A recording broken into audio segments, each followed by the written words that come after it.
Is it a goal of yours in 2023 to purchase a home in Houston, Texas? But you're like, I don't know where to start. Well, listen, I'm Shadrya Patton, and I'm going to give you the top 5 things that you need to be doing to make that happen this year in 2023. Number one, the first thing you need to do is leverage your credit score. This is probably one of the most important steps in buying a home if you are getting a mortgage as opposed to paying cash for your home.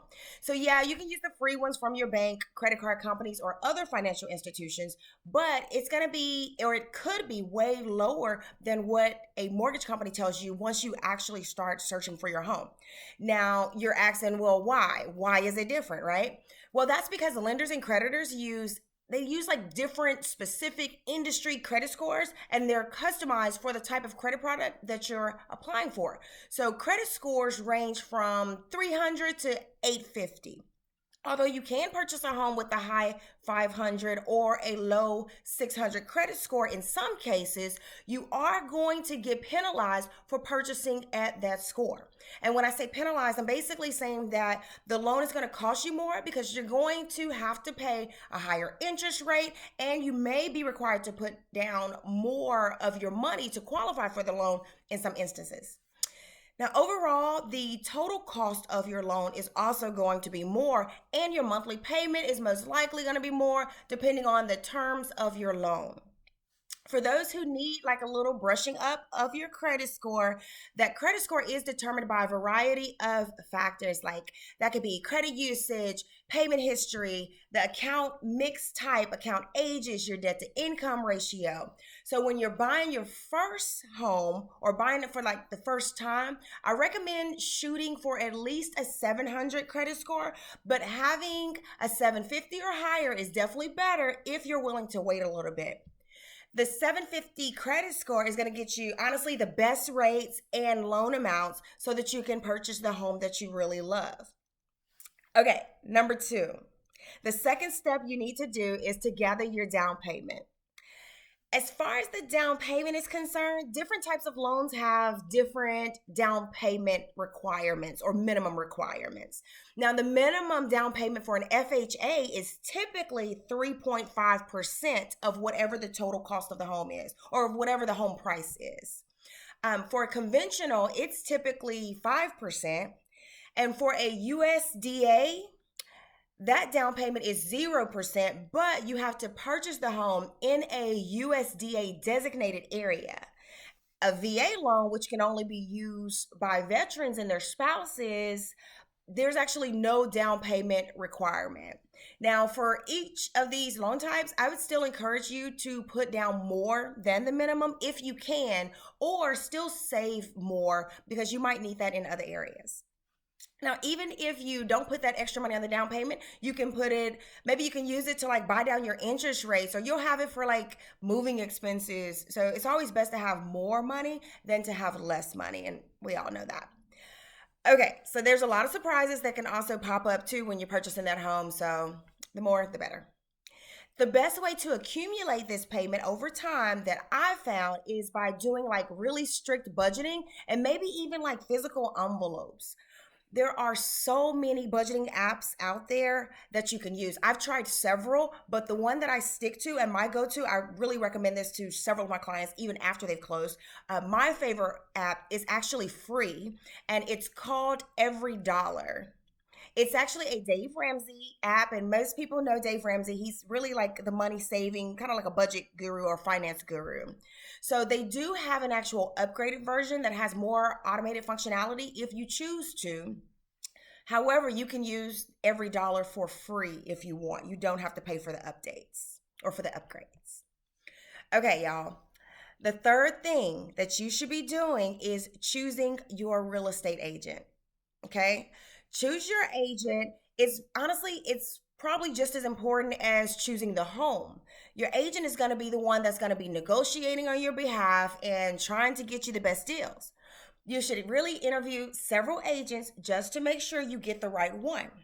Your agent should keep your best interests in mind, okay? They should communicate clearly and concisely. They should know their way around negotiating. And lastly, it should really be someone that you trust, okay?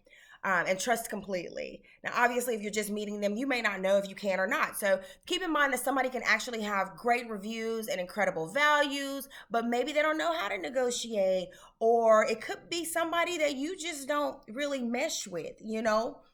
So in those situations, you should never be afraid to like find another agent.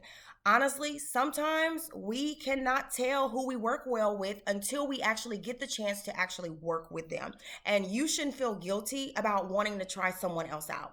So always remember to put yourself first and everything else is going to fall in place. Okay. Now, I'm happy to refer you to a real estate agent or broker in the area you want to move to. Obviously, I'm serving Houston and I'm happy to talk to you about that as well. So I'm a part of a like really amazing network of realtors, and so I always can find you somebody, whether it be here in the Houston side, or I can help you find somebody in any other state you want to go to. All right, so you can always call me or message me, and I'll connect to you to whatever you need, honestly. So now you can also find like an agent online, or you can walk into various brick and mortar real estate agencies to talk to people. You can even ask your friends and your coworkers if they have any real estate agents that they would recommend. Now, they might actually have one that they've recently purchased or sold their home with, and you can actually get some feedback on how that experience was working with that particular agent. Okay, y'all, so those were the first 3 steps of how you can buy a home here in Houston in 2023. So download my Houston buyer guide. The link is on the screen and in the description of this video. If you want to be notified about new videos about Houston, all you have to do is subscribe, hit the like button and the bell icon. It is literally that easy. Okay, y'all, so now the 4th step in getting ready for home ownership is to get pre-approved. Getting pre-approved for your mortgage loan is easy. You don't want to find the perfect house and then you have to rush to get pre-approved, or you find out soon after that you can't get approved for that particular house. Now, your real estate agent can actually connect you with a lender that is knowledgeable about the loan process, as well as knowledgeable about different down payment assistance programs or things like that in your area. That lender lets you know how much you're approved for, what percent you're responsible for paying down, and then you can take that info and find the property that actually fits you. One major thing you do want to keep in mind is how the property you purchase is going to convert into a monthly payment. Now, honestly, you don't want to like get stuck with something that you cannot afford, okay? The other specifics that I suggest you get from that lender are the interest rate, the total cost of the loan, and what you need to bring to the closing table on closing day. Because sometimes it's not just the down payment. You got to have closing costs a lot of times as well. If I were you, I would always ask a lender for a loan estimate worksheet so that you can have all of those numbers and figures in writing. Now, it's only an estimate, but at least you have an idea of what you are getting into financially. I always give my clients my lender list, which has about 4 different lenders on it. I don't want them to really like just choose one. I want them to shop around for a lender. So don't just take the first lender that offers you a mortgage loan, okay? I advise my clients to apply at their bank of choice or the personal bank that they actually bank with, and then pick maybe 2 or 3 from my lender list or ask someone else to apply with as well. Ask them to give you that loan estimate worksheet and maybe for like FHA loans and conventional or any other options that you are considering. Now, I'm including my lender list in the description of this video. All right, feel free to reach out to any of them or connect with me, and I'll answer any questions you have about this process and maybe even make an introduction if you want one. All right, y'all. So number 5, the 5th, and this is the last and final step that I recommend you do if you want to buy a house here in Houston in 2023, is decide where you want to live and what that area or house needs to offer you.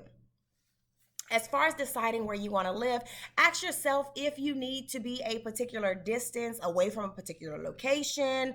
Do you need to research school rankings or programs, scores, grades, test results, things like that? Now, your real estate agent can always send you resources that help you get your questions answered or at least put you in the right direction. And I'll share a geo market area link in the description of this video.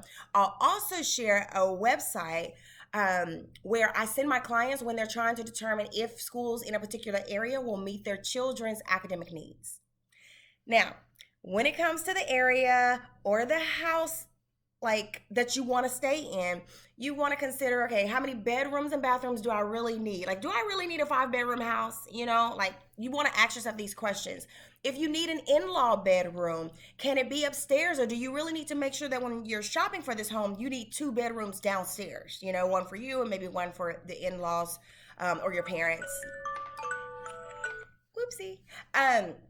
Anyways, you want, like, what room do you spend a lot of time in? Like, what does that look like? You know, how do you want to experience your house? Now, yes, you can just start looking, but you want to know what you want before you start looking. And honestly, it's just going to really make the process less stressful for you. All right, y'all. Now, listen, because I'm selling Houston, here is your tip of the week. Pull your free credit reports, okay? You can get free credit reports from annualcreditreport.com, and then you can even purchase the FICO score from annualcreditreport.com. This website, it's really like, I think it's the only federal website that you can get this from, or it's the main federal website that you can get this from for free, at least the reports. I would not, again, rely on the bank statement, credit reports, or some of the other options out there. Stick to this one. So that's my main tip for you. Now, just by knowing that and pulling these reports, it really puts you in the driver's seat of starting the process. The score you see is not gonna be, or it may not be exactly what the mortgage lender gets when they pull it, but it's at least comparable because it's coming from a reputable website.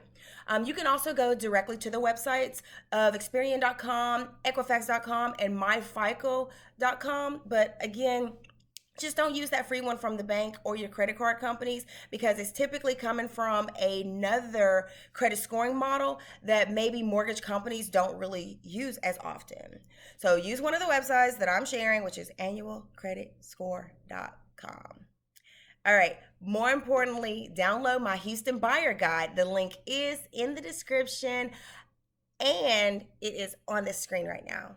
All right, again, I'm Shadrya Patton with JPAR Real Estate. Please subscribe, hit the like button and the bell icon to be notified about new videos on moving and shaking around Houston.